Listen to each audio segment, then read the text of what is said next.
30-iyun Yoshlar kuni munosabati bilan Oliy Majlis Senati raisi volontyor yoshlar bilan ochiq muloqot o'tkazdi. Uchrashuvda yoshlarning tashabbuslari, takliflari va jamiyat hayotidagi faolligini yanada oshirish kabi mavzular muhokama qilindi.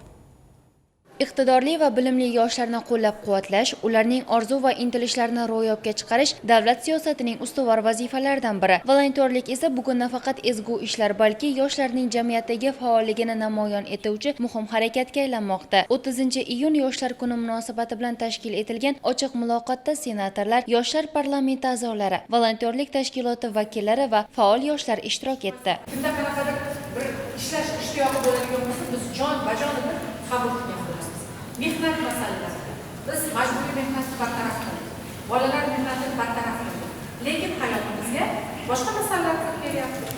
Munosib oylik, munosib mehnat sharoitlari va ishlab chiqarayotgan mahsulotlarimiz, ya'ni bizim mahsulot, korxonalar mahsuloti ekologiyaga zarar keltirmasligi kerak.